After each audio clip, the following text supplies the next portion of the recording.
Hola, ¿cómo están? Bueno, en este tercer curso de Economía Básica vamos a hablar un poco de los 10 grandes mitos de la economía, cosas que escuchamos a diario y que de tan repetidas se transforman en frases hechas y las damos por buenas simplemente porque se repiten mucho. Vamos a la primera. Los recursos naturales hacen a la riqueza de los países. Esto es falso. Si esto fuera cierto, Nigeria sería el país más rico del mundo. Tiene más recursos, tiene recursos de todo tipo, oro, petróleo, tiene de todo. Sería una verdadera potencia mundial. ¿Quién dijo que el cobre está en la cordillera de los Andes solo del lado del Pacífico? Está de los dos lados. Chile lo explota y es una riqueza y su economía se basa en esa riqueza. Argentina no lo explota. Es un recurso natural que no tiene ningún valor.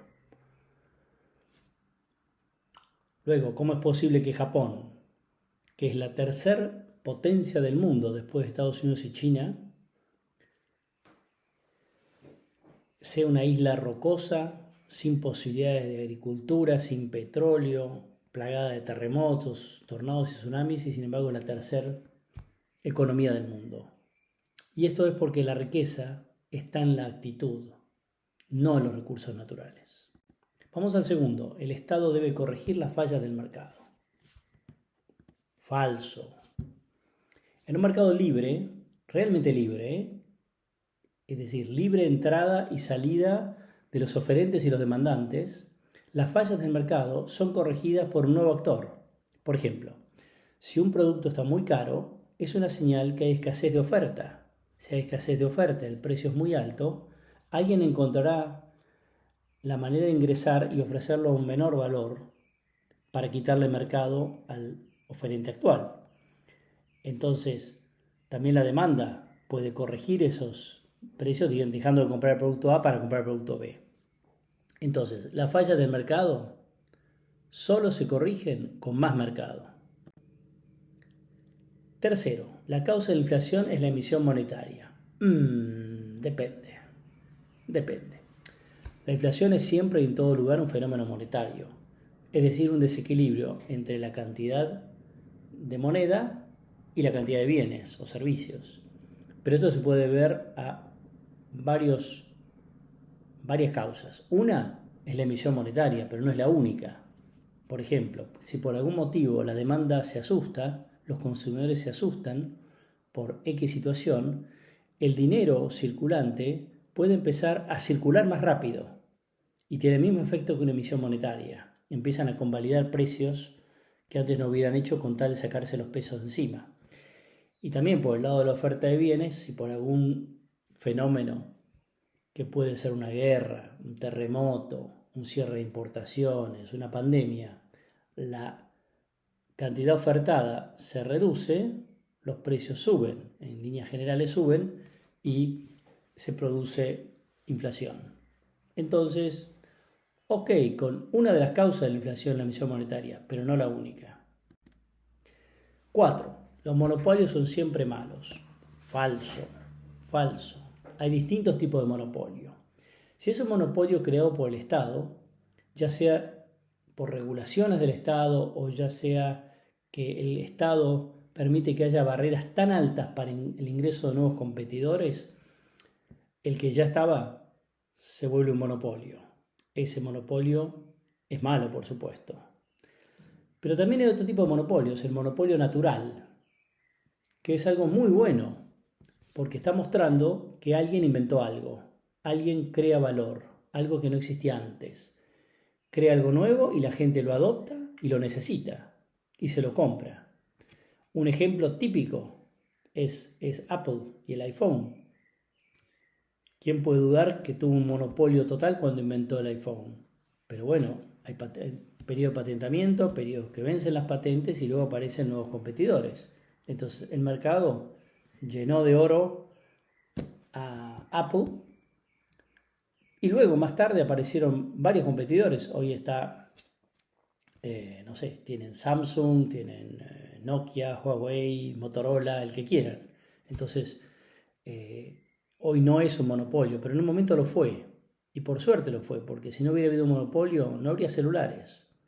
Si vamos al pasado, James Watt, el inventor de la máquina de vapor, patentó su producto, lo vendió al mundo y se hizo millonario. Pero modificó el mundo, como ya vimos en capítulos anteriores, y provocó la revolución industrial a partir de la creación de la máquina de vapor. Quinto, las importaciones causan desempleo. Hay que exportar mucho, pero importar poco. Es mejor vivir con lo nuestro. Falso, de falsedad absoluta. Vamos a esto. Las exportaciones mundiales son iguales a las importaciones mundiales. Obvio. Entonces, si Argentina quiere exportar y no importar nada, ¿quién es el país? ¿Quién es la contraparte?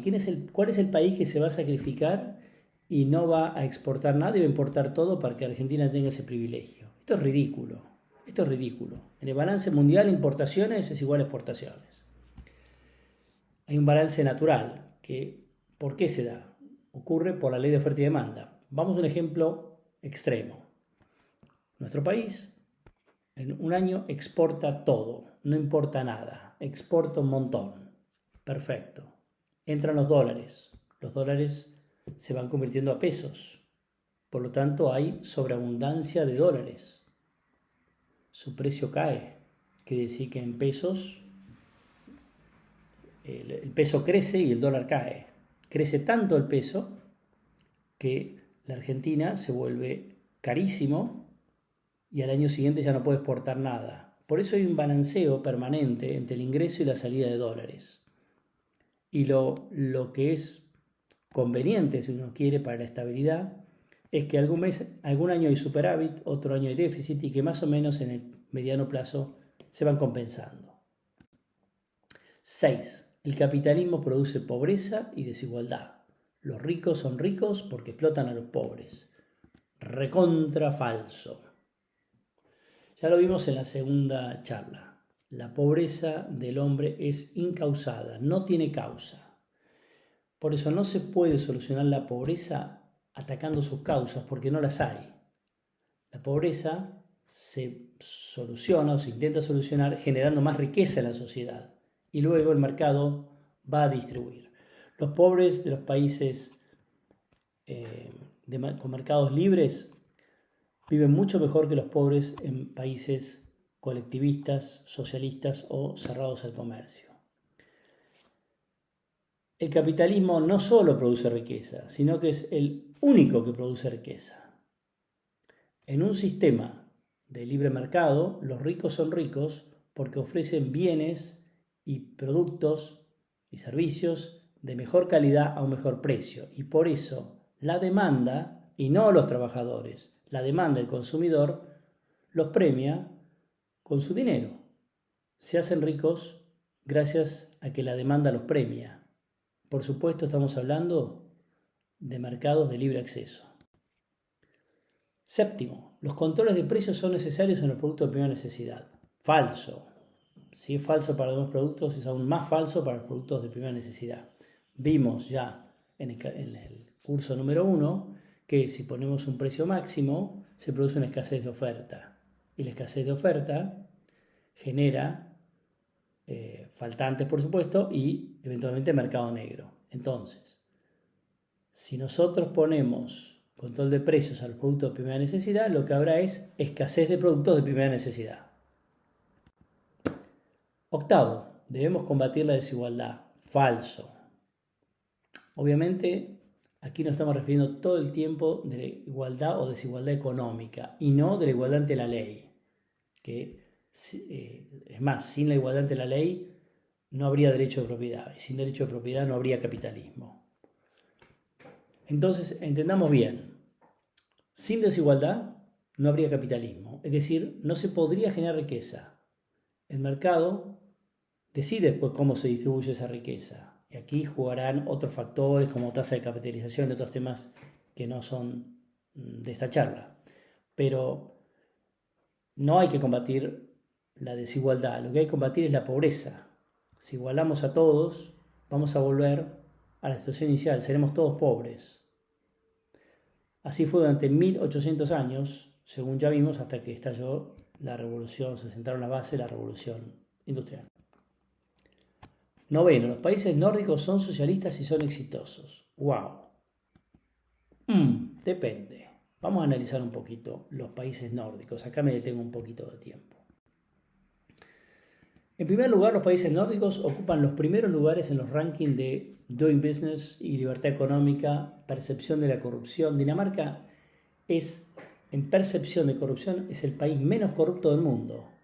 Finlandia y Suecia comparten el tercer puesto y Noruega el quinto. Es decir, hay un tema de falta, entre comillas, de corrupción.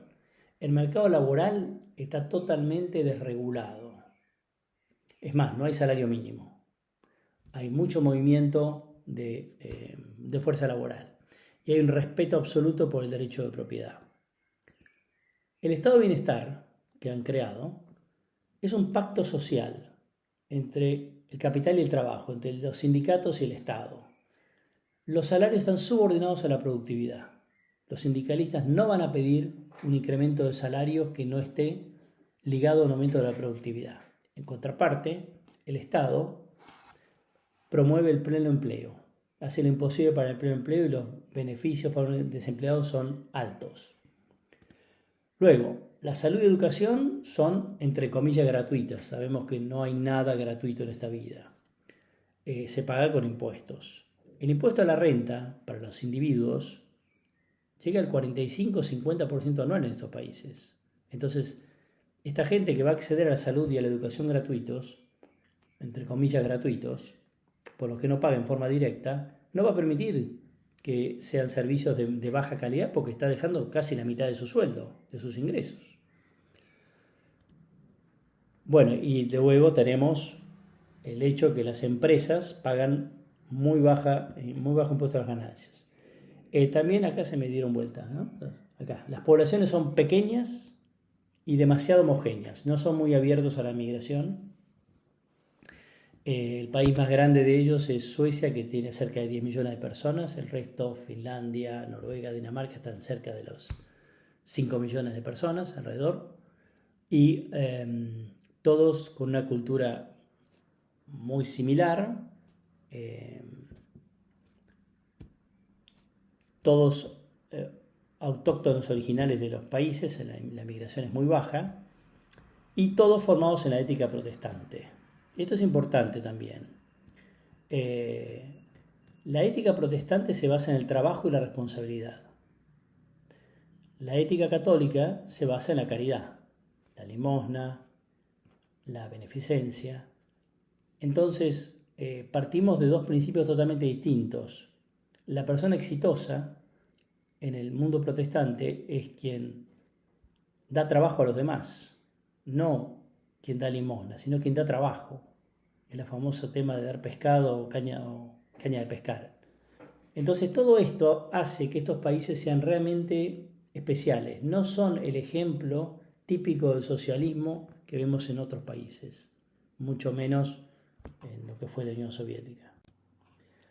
Bueno, y por último, los inmigrantes nos roban puestos de trabajo. Bueno, obviamente falso. Lo primero que hace un inmigrante cuando llega a un país es consumir. Va a tomar agua, va a comer, va a buscar un alojamiento. Es decir, que lo primero que hace, su primer acto cuando llega al país es hacer crecer la economía. Países como Argentina y Estados Unidos, por dar solo dos ejemplos exitosos, en sus inicios se hicieron grandes gracias a la inmigración. El inmigrante va a trabajar, pero también va a consumir. Entonces un país con más inmigrantes, que tiene muchos inmigrantes, es un país más grande, pero no un país más pobre. Por supuesto, estamos hablando de la inmigración legal. Si la inmigración es ilegal, estamos hablando de otra cosa. Bueno, hasta aquí llegamos. Espero que les haya gustado. Si no, ahí tienen su espacio para hacer comentarios. Quizá haya otros mitos que ustedes quieran que tratemos aquí. Y bueno, si les gustó, les agradezco que pongan un like y nos vemos en el próximo curso. Chau, chau.